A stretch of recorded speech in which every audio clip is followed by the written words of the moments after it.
Oke, shalom jemaat Tuhan. Semua baik, amin. Sehat-sehat, amin.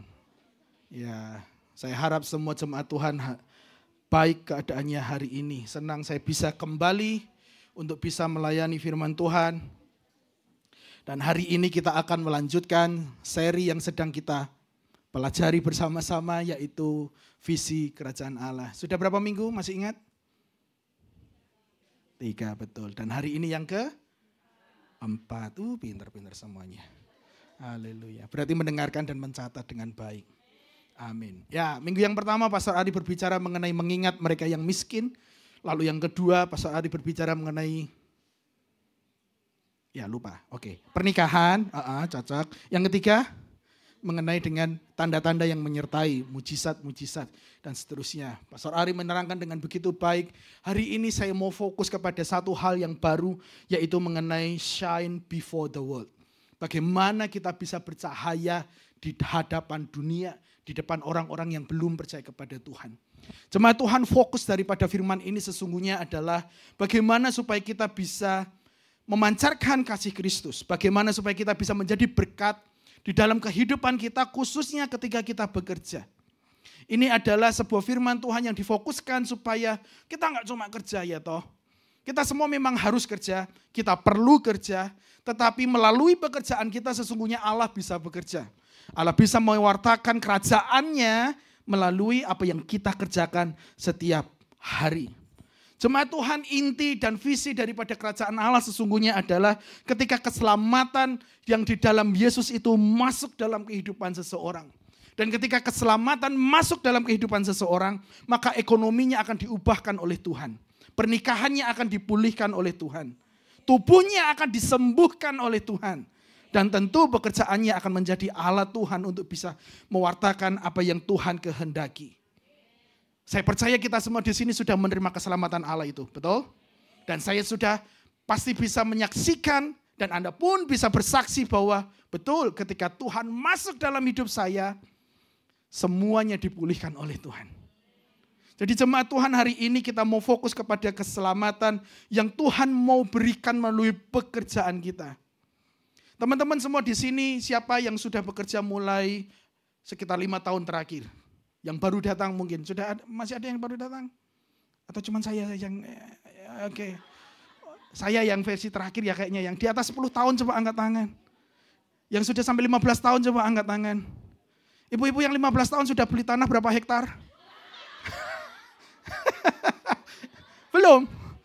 Belum sampai hektar, masih setengah hektar ya.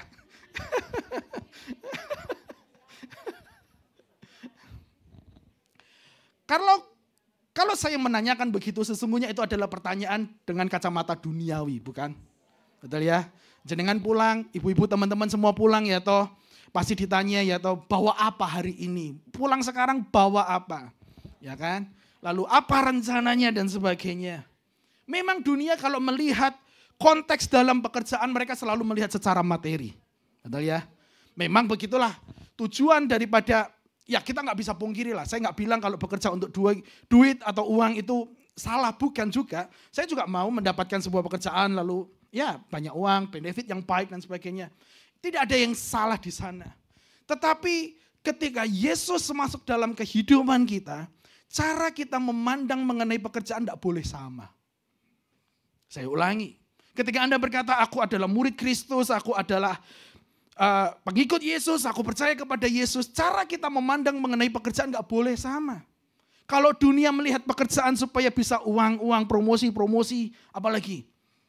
Ya dapatkan semuanya dan sebagainya, apa yang bisa saya terima. Tetapi kalau kita percaya kepada Tuhan, cara kita melihat pekerjaan tidak boleh sama. Karena ketika keselamatan itu masuk dalam hidupmu, Allah memberikan sebuah tujuan yang baru mengenai pekerjaanmu.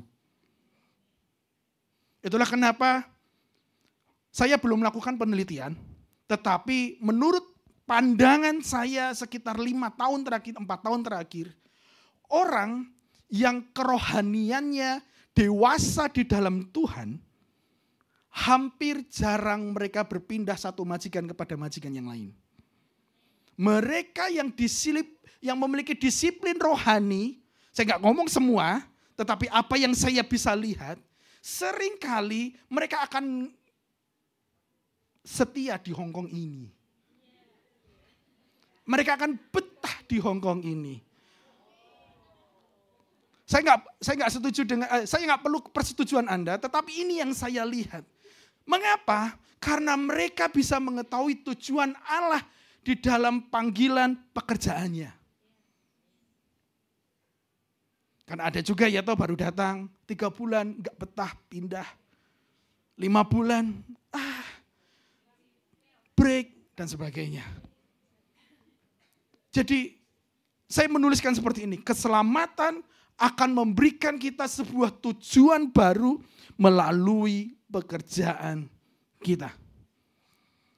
Berapapun tahun sudah engkau jalani pekerjaan di Hongkong ini, saya harap engkau sudah menemukan tujuan Allah dalam hidupmu melalui pekerjaan itu. Jangan hanya bekerja dari hari pertama kepada hari berikutnya, gajian pertama sampai gajian ke-16 dan sebagainya. Apalah itu namanya. Engkau harus tahu apa tujuan Allah engkau ditempatkan di majikan yang hari ini. Engkau harus tahu mengapa engkau harus ada di Hongkong untuk sekian tahun lamanya. Engkau harus tahu apa yang mau Tuhan kerjakan melalui kehidupanmu di Hongkong ini. Mungkin engkau datang dengan alasan motivasi karena engkau mau lari dari keadaan Indonesia. Itu juga ada. Atau engkau rindu datang ke Hongkong ini supaya bisa menghidupi keluargamu. Kita punya motivasi yang berbeda-beda datang ke negara ini. Tapi satu hal yang ingin saya sampaikan buat kita semua mulai firman ini. Tuhan berikan sebuah tujuan yang baru melalui pekerjaanmu mulai sekarang. Jadi di akhir daripada firman ini, jangan melihat pekerjaanmu sama. Karena Allah memberikan sebuah tujuan yang baru.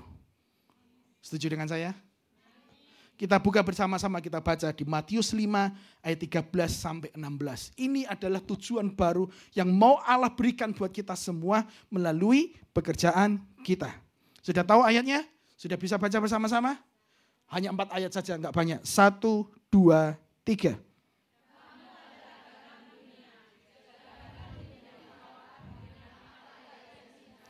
Tidak ada lagi gunanya selain dibuang dan diinjak orang. Kamu adalah terang dunia. Kota yang terletak di atas gunung tidak mungkin tersembunyi. Lagi pula orang tidak menyalakan pelita lalu meletakkannya di bawah gantang. Melainkan di atas kaki dian. Sehingga mereka menerangi semua orang di dalam rumah itu. Demikianlah hendaknya terangmu bercahaya di depan orang. Supaya mereka melihat perbuatanmu yang baik dan memuliakan Bapamu yang di surga. Jemaat Tuhan yang saya kasihi, konteks ayat ini adalah setelah Yesus menyampaikan ucapan bahagia pada saat itu. Okay? Yesus ada di atas bukit, begitu banyak orang mengikutinya dan duduk mendengarkan Tuhan Yesus. Setelah dia selesai menyampaikan semua ucapan bahagia itu, lalu Yesus menyambungnya dengan sesuatu hal yang penting buat seluruh umat manusia atau seluruh orang percaya, identitasnya di hadapan Tuhan. Dia menyampaikan bahwa kamu adalah garam dunia dan kamu adalah terang dunia. Sesungguhnya melalui pesan ini adalah sesungguhnya pesan kerajaan Allah yang mau Yesus kerjakan lebih dalam lagi ketika dia melayani. Perhatikan kata ini, ada garam, ada terang. Garam dan terang itu selalu bersentuhan dengan objek yang berlawanan daripada dirinya. Saya kasih contoh, garam dipakai untuk apa sih? Memberikan makanan, memberikan rasa dan seterusnya. Dia harus bersentuhan dengan makanan. Dia harus bersentuhan dengan sebuah objek tertentu untuk tujuan yang akan dia lakukan, kenapa dia diberikan. Betul? Sama halnya dengan terang. Kenapa sih terang harus ada? Karena terang harus bersentuhan langsung dengan kegelapan untuk menyingkirkan kegelapan. Itulah yang Yesus lakukan sesungguhnya dalam kehidupannya selama 3,5 tahun khususnya ketika dia melayani. Dia tidak menutup dirinya dengan 4 tembok sinagoga. Dia nggak cuma datang ke satu pelayanan, ke pelayanan berikutnya, enggak. Dia bersentuhan langsung dengan mereka yang tidak percaya kepada Allah. Dan bahkan ketika ahli Farisi, guru-guru hukum Taurat, mereka semua menyingkirkan yang berdosa, mereka semua yang tidak layak. Yesus mau bersentuhan langsung dengan mereka. Kepada pelacur, Yesus tidak merajam batu. Dia bahkan berkata, siapa yang merasa tidak berdosa, dialah yang akan terlebih dahulu melemparkan batu ini kepada perempuan ini. Betul? Lalu kepada yang kusta, Yesus nggak menyingkirkan ketika semua orang, najis nggak boleh masuk kamar dulu. Enggak. Yesus datang dan menyembuhkan orang tersebut. Ketika Yesus berjalan-jalan dikerumuni oleh banyak orang, ya toh, lalu kayaknya ada kuasa yang keluar dari diri saya. Dan dia melihat ada perempuan pendarahan. Perempuan pendarahan itu najis menurut hukum Taurat. Tapi apa yang Yesus lakukan? Yesus melayani, dia berkata apa? Hai anakku, imanmu telah menyelamatkan engkau. Jemaat Tuhan, kita tidak dipanggil Allah untuk menjadi eksklusif, enggak.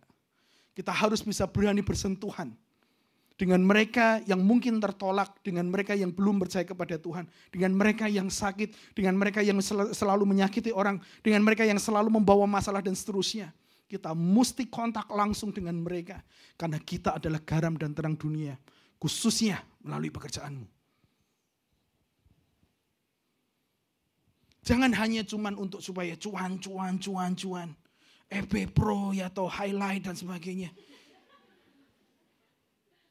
Hidup kita nggak cuma untuk bisa berapa uang banyak lagi yang kita mau terima. Betul? Karena uang tidak akan ada puasnya. Hari ini Allah mau memberikan kepada kita semua. Apa sih tujuan baru Allah melalui pekerjaan kita? Melalui 4 ayat yang sudah kita baca tadi. Mari kita baca. Yang pertama, kita harus bisa memberi pengaruh melalui pekerjaan kita. Matius 5 ayat 13 berkata seperti ini. Kamu apa? Adalah garam dunia. Jika garam itu menjadi tawar, dengan apakah ia? Diasinkan. Tidak ada lagi gunanya selain dibuang dan diinjak orang. Jemaat Tuhan yang saya kasihi, kita semua kenal garam. Saya rasa di sini nggak ada yang asing dengan garam. Walaupun saya kaget di Hong Kong ini garam adalah komoditas paling murah. Karena sebesar ini bisa $2 saja. Karena orang nggak banyak pakai sepertinya. Tapi kalau kita mau memeriksa lebih dalam lagi tentang garam, garam itu bersifat lebih lembut daripada yang lain. Saya kasih contoh. Sekarang kita bayangkan bersama-sama. Ini khususnya orang Manado. Hai kalian yang suka makan pedas, garam dengan sambal mana yang lebih agresif? Sambal ya? Kok sama-sama sih? Coba nanti dihidangkan. Kenapa? Kalau ibu-ibu kalau masak sop, terkadang kan kalau membubui garam masih kurang. Tambahin lagi. Kurang, tambahin lagi, betul? Tapi kalau yang namanya sambal, 1 tetes saja akan memberikan sebuah rangsangan yang panas atau pedas langsung begitu saja. Paham yang saya maksud? Gambaran ini memberikan sederhana buat kita semua bahwa kalau kita mau memberi pengaruh, nggak perlu melakukan sesuatu yang extraordinary, yang besar-besar. Enggak. Lakukan yang sederhana di dalam pekerjaanmu, maka engkau bisa melakukan sebuah pengaruh yang besar di tengah rumah tangga engkau bekerja hari ini. Karena banyak orang berpikir, wah aku mau memberi pengaruh, harus begini dulu, kelas ini atau ini semua. Enggak. Kita garam dunia, bukan sambal dunia.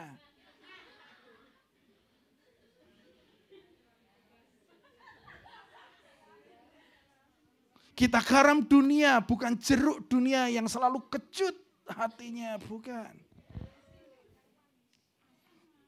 Dengan hal sederhana yang engkau lakukan setiap hari, engkau sesungguhnya bisa memberikan pengaruh. Pengaruh kepada nenek yang engkau jaga, kepada kakek yang engkau jaga, anak yang engkau pelihara setiap hari. Engkau bisa memberikan pengaruh kepada mereka. Perbedaan seperti apa Pak Yer? Sederhana saja. Paling tidak kita bisa memberikan rasa dalam hidup mereka. Kalau selama engkau masuk pertama kali ya, engkau kan bisa merasakan kan, seperti apa rumah tangga ini. Mungkin kau bisa hitung 1 hari berapa kali mereka marah. Kau bisa rasakan bukan? Tension yang bisa engkau rasakan antara sing-sang dengan tai-tai. Tai-tai, apalah bahasanya itu. Tuan dengan nyonya ya toh. Mereka berantem tensionnya berapa jam sehari, engkau bisa rasa bukan? Itulah yang bisa kita lakukan. Memberi rasa yang baru. Memberi rasa yang berbeda. Karena kita garam dunia. Kolose 4 ayat 16 memberikan gambaran sederhana, rasa apa yang bisa kita beri? Hendaklah kata-katamu senantiasa penuh kasih, jangan hambar. Bagaimana perkataan kita di rumah, majikan? Bagaimana kehidupan kita sehari-hari? Masihkah kasih memotivasi engkau melakukan semua pekerjaanmu? Engkau dimotivasi digerakkan oleh kasih yang besar untuk melayani mereka, atau engkau digerakkan oleh sebuah motivasi bonus yang lebih besar? Karena semua orang berusaha ingin menyenangkan tuannya, menyenangkan nyonyanya, menyenangkan anak yang dia pelihara supaya mereka puas, lalu mereka bisa mendapatkan hasil. Bukan, Alkitab memberitahu engkau perlu memberi rasa dengan cara apa? Penuh dengan kasih. Bukankah itu yang Allah lakukan kepada dunia ini? Bukankah Allah memberikan rasa dengan cara yang sama? Dengan kasih. Buktinya apa Pak Pendeta? Yohanes 3:16. Karena begitu besar kasih Allah akan dunia ini. Dunia yang penuh dengan dosa itu diberikan rasa yang baru. Keselamatan melalui Yesus. Motivasinya dari apa? Kasih.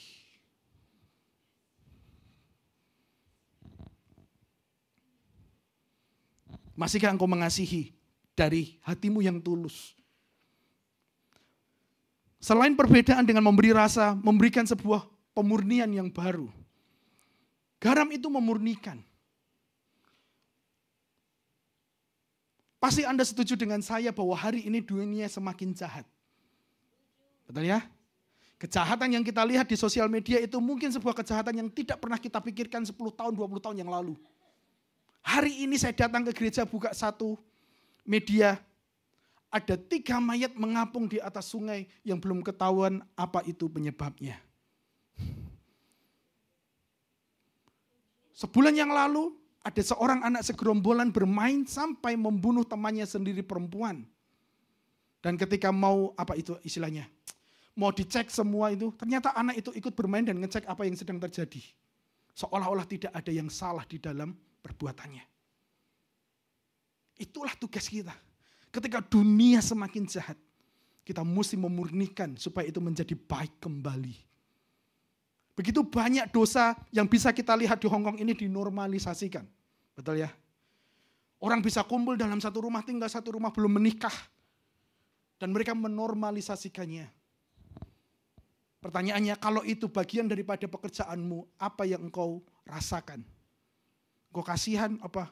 Alah, yang penting aku gajian. Engkau harus bisa membawa sebuah pemurnian dari semua nilai-nilai jahat dosa yang sedang marak hari-hari ini. Jangan tolerir.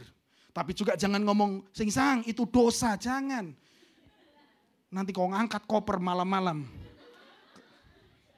Tapi yang saya maksud, apakah hatimu masih tergerak untuk melihat sebuah pertobatan di rumah majikan? Nenek-nenek main mahjong ya toh. Apa perasaanmu? Ah biasa aja Pak, udah lihat tiap hari. Enggak. Nenek-nenek lo main mahjong ya ampun. Macong. Apalah Bang macong, bagi saya itu mahjong karena ya.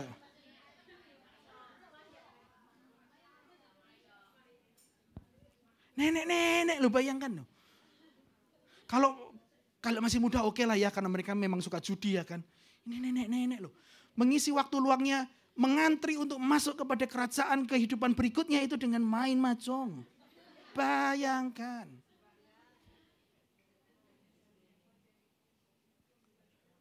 Saya harap engkau tidak menormalisasikan dosa yang engkau lihat setiap hari di pekerjaanmu. Tapi ada sebuah rasa belas kasihan. Orang ini mesti diselamatkan. Orang ini mesti kenal Yesus. Orang ini mesti bisa merasakan kasih Tuhan. Dan cara paling mudah adalah melalui engkau, bukan orang lain. Karena engkau melihat 24 jam orang tersebut setiap hari. Siapa yang engkau doakan setiap hari kalau bangun? Apakah langsung gajian Tuhan, aku berdoa supaya gajian tepat pada waktunya dalam nama Yesus, gitu kan? Memurnikan. Berikutnya, perbedaan apa Pak Yer yang bisa ditunjukkan? Dengan menyembuhkan. Garam bisa bersifat menyembuhkan. Saya masih ingat salah satu obat dari mama saya ketika nggak ada betadine atau nggak pakai betadine itu pakai air, campur dengan garam, teteskan atau siram. Saya marah, saya perih, tetapi langsung kering. Betul ya? Nah, cocok dengan saya? Pertanyaannya, ketika engkau bekerja, menyembuhkan luka atau membawa luka?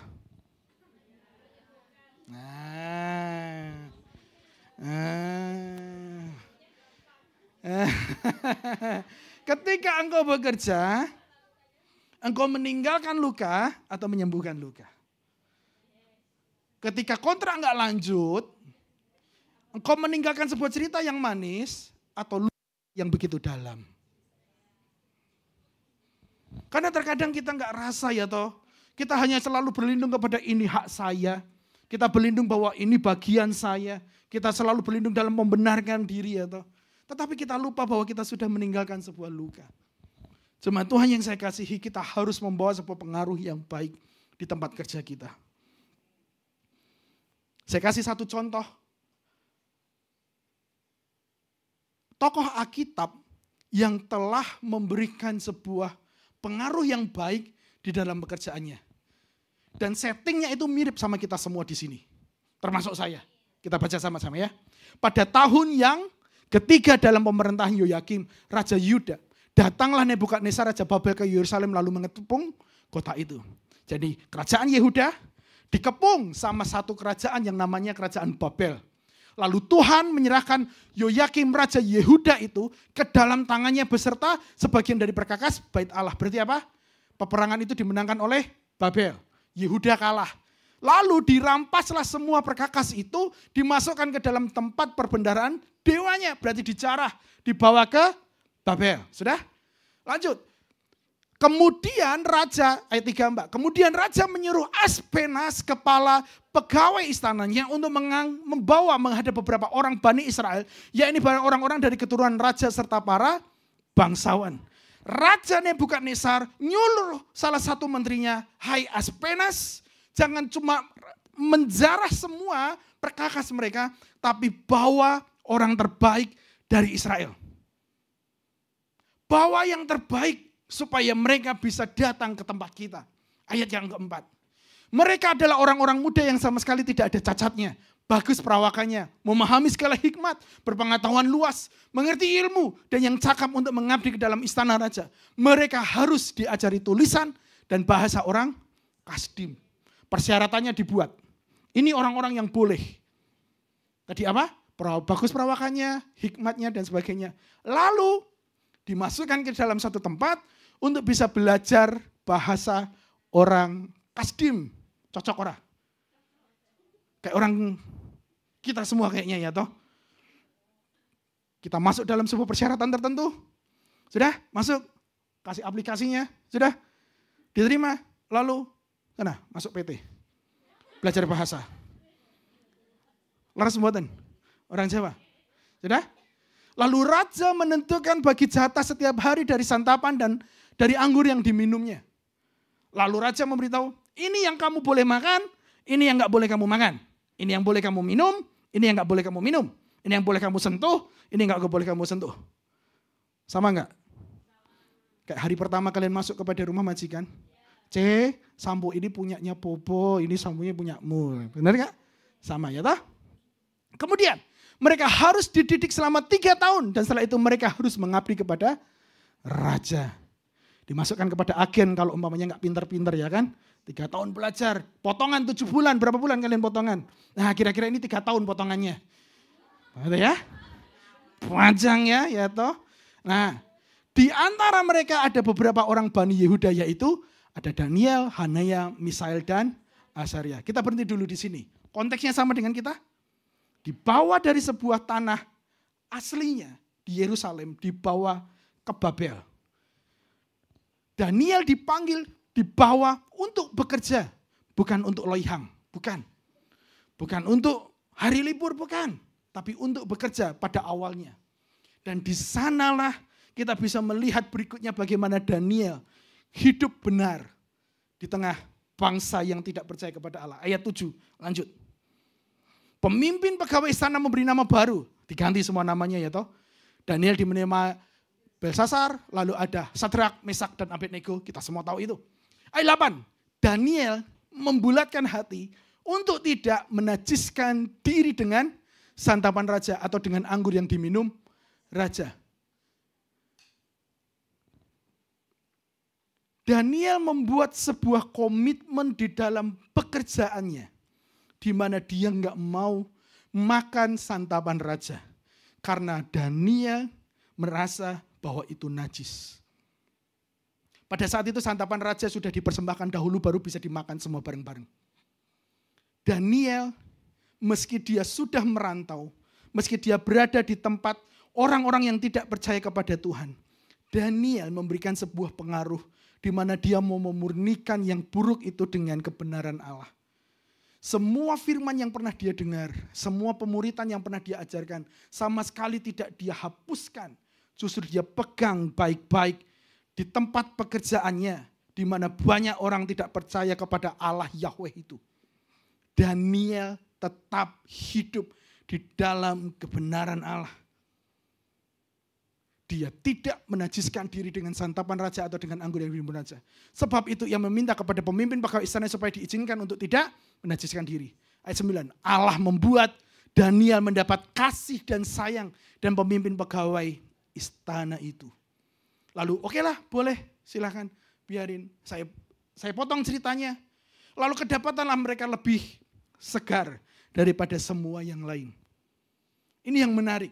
Lalu di ayat terakhir daripada pasal itu, akhirnya raja ngomong langsung dengan Daniel. Raja berbicara dengan mereka. Dan di antara semua orang itu di sana adalah mereka yang dipanggil dari tanah Israel tadi. Seperti Daniel, Hanaya, Misael, dan Azariah. Mereka pun mengabdi kepada raja. Dalam segala hal mengenai hikmat dan pengertian yang ditanyakan raja kepada mereka. Ini menarik, perhatikan kata ini. Raja mendapati mereka 10 kali lebih cakap daripada semua yang lain. Apa yang saya maksud? Daniel tetap hidup benar di dalam pekerjaannya. Daniel tetap memegang firman yang pernah ditaruhkan oleh siapapun di masa yang lalu. Daniel sama sekali tidak hidup dengan dirinya. Dia mengandalkan Tuhan sepenuhnya dalam pekerjaannya. Di ayatnya 20, raja mencicipi rasa yang berbeda. Orang ini beda. 10 kali lebih cakap. Ayat 18 nanti bisa baca, Allah lah yang memberi hikmat itu. Karena pada akhirnya Allah menolong, Allah membela, Allah memberkati, Allah melindungi, Allah menjagai. Saya suka ayat yang tadi. Raja mendapati 10 kali lebih cakap. Majikanmu sudah mencicip sesuatu yang berbeda belum dari hidupmu? Podo wae iki karo pembantu sadurunge, mungkin kira gitu.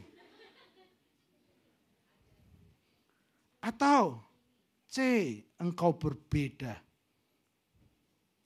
C, engkau spesial karena aku merasakan sesuatu yang berbeda. Jemaat Tuhan yang saya kasihi, Daniel memberikan sebuah pengaruh di pekerjaannya dengan menjaga kebenaran Allah. Jadi jangan pernah tolerir dengan dosa di tempat pekerjaanmu. Yang jujur, jangan manipulatif. Terbuka apa adanya. Jikapun kalau engkau melakukan kesalahan, sudah ngomong apa adanya. Kalaupun jatuh, katakan ya sudah, maaf tadi saya lalai. Dan seterusnya. Jangan pernah tolerir. Karena pada akhirnya Allah lah yang akan membela engkau. Allah lah yang akan menjagai engkau. Dan mereka akan mencicipi something different. Yang kedua, waktunya sudah mau habis. Kita harus membawa sebuah harapan yang baru. Ayat 14 tadi dikatakan bahwa kamu adalah terang dunia. Nah, kalau ini sifatnya berbeda dengan garam. Kalau terang ini cukup agresif, agak nampol. Mengapa? Masih bisa ingat sebuah peristiwa ketika ada padam lampu di rumah? Lalu tiba-tiba lampu dari PLN nyala, boom, Apakah mata Anda silau? Betul ya? Ya, memang itulah sifat terang. Sifat terang itu lebih agresif ketimbang garam. Harus stand out, harus sangat kelihatan. Terang dunia, kota yang terletak di atas gunung tidak mungkin tersembunyi. Lagi pula orang tidak menyalakan pelita lalu meletakkannya di bawah gantang. Melainkan di atas kaki dian. Sehingga menerangi semua orang di dalam rumah itu. Zaman dahulu rumahnya itu cuma satu jendela. Jendelanya cuma satu, jadi kalau sudah mulai sore akan ke malam hari, mereka harus cari korek, mereka harus cari pelita, supaya bisa menerangi rumah itu dan kaki dian. Jadi bisa dibayangkan, kalau tidak ada minyak, tidak ada korek, atau mungkin pelitanya dimainkan oleh anak-anaknya ya toh, lalu keselip di mana kayak Morial gitu di rumah ya toh, semua yang penting keselip semuanya karena berantakan dan sebagainya. Mereka kan pasti akan gelisah. Karena ini hari sudah mau gelap. Kalau gelap kita nggak bisa melakukan sebuah kegiatan dengan baik. Betul ya? Itulah kenapa harus ada pelita. Pelitanya ditaruh di kaki dian. Supaya menerangi semua orang. Jemaat Tuhan, fungsi dari terang adalah menerangi. Dan terang itu berbicara adalah memberikan sebuah harapan bagi mereka yang ada di kegelapan. Engkau harus bisa membawa sebuah harapan yang baru. Kita punya konteks majikan yang berbeda-beda. Ada satu mungkin yang takut tentang masa depan. Ada mereka yang mungkin masih terikat dengan masa lalu mereka. Atau mereka masih hidup di dalam ikatan dosa mereka di masa sekarang. Kita harus membawa harapan baru dalam hidup mereka. Karena mereka selalu mengandalkan dirinya kepada uang. Tapi kalau uang itu sudah jatuh nilainya, maka mereka sudah kehilangan pengharapan. Betul apa betul? COVID-19 menjadi buktinya. Dan sesungguhnya itulah yang menjadi sarana di mana kita membawa sebuah harapan yang baru. Jadi jemaat Tuhan yang saya kasihi, mari kita membawa sebuah harapan baru di tengah-tengah majikan kita semuanya. Kita di-hire untuk memberikan sebuah rasa yang baru dan harapan yang baru. Dengan cara apa? Banyak. Bisa dipercaya, dengan jujur, setia, tidak bermuka dua. Intinya semua perbuatan baik yang engkau lakukan harus menciptakan sebuah harapan yang baru dalam hidup mereka. Pertanyaannya buat kita semua, apakah hasil pekerjaanmu sudah membawa sebuah harapan yang baru? Kalau sudah, lanjutkan. Lanjut ya, yang ketiga. Kita harus membawa kemuliaan bagi Allah. Ayat 16 jelas dikatakan seperti ini. Demikianlah hendaknya terangmu bercahaya di depan orang. Supaya mereka melihat perbuatanmu yang baik dan memuliakan Bapamu yang di surga. Yesus gak ngomong tentang apa yang kita lakukan tersembunyi. Saat kita berdoa kepada Tuhan, saat kita baca firman, enggak. Karena Tuhan sudah ngomong itu di atas-atas di sebelumnya. Tapi yang ayat ke-16 ini berbicara ketika kita keluar dari tempat tersembunyi dan di tempat terbuka, itulah yang harus dilihat orang. Karena sia-sialah yang kita lakukan di tempat tersembunyi, ketika di luar kita tidak bisa memberikan sebuah terang yang bisa dilihat oleh orang lain. Jangan kita berbangga hanya dengan kehidupan kita di tempat yang tersembunyi, tapi kita selalu berusaha supaya kita bisa menjadi berkat di tempat yang terbuka. Itu yang Yesus maksud. Supaya mereka melihat perbuatanmu yang baik. Jemaat Tuhan, pekerjaan kita adalah panggilan daripada Allah. Tanamkan itu di hatimu. Engkau bekerja karena sebuah panggilan yang Allah bisa berikan buat engkau.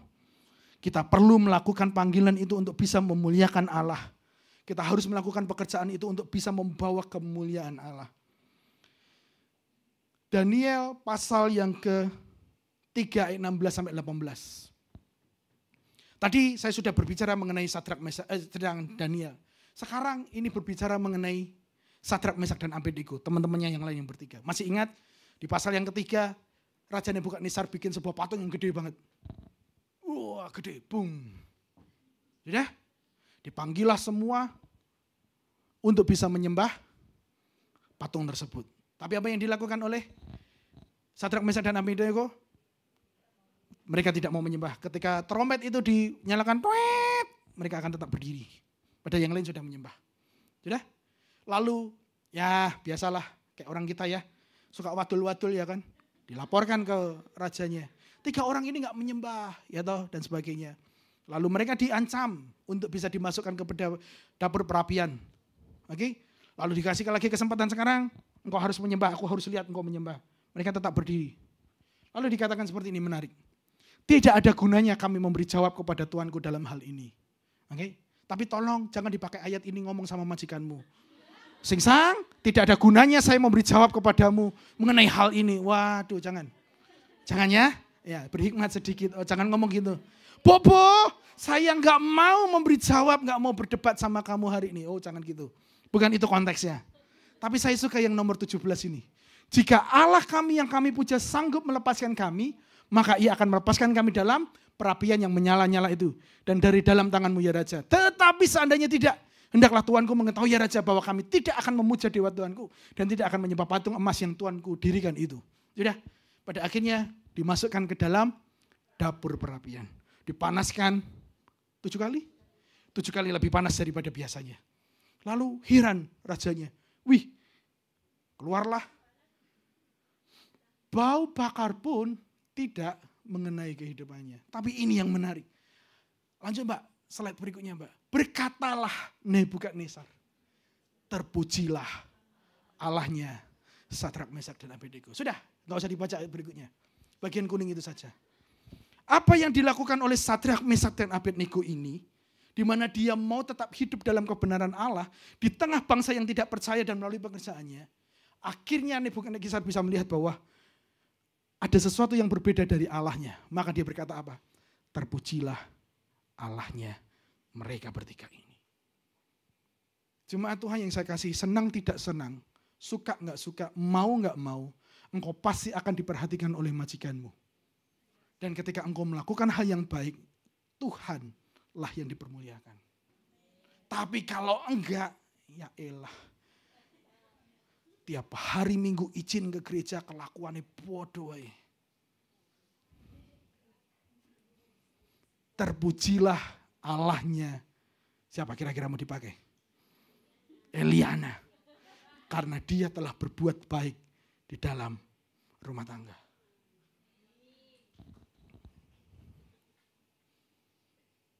Apapun yang akan kita kerjakan, mau tidak mau, suka tidak suka, pasti akan relate kepada Allah kita. Jadi kalau kita berbuat baik, dia dipermuliakan.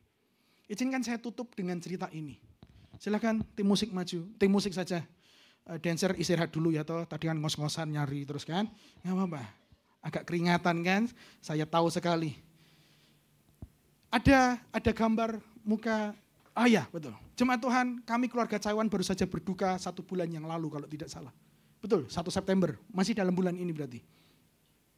Ini adalah salah satu pemimpin dari AFWS Taiwan.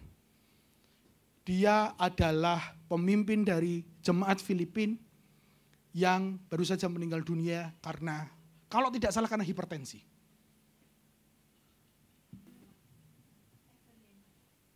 Revelin.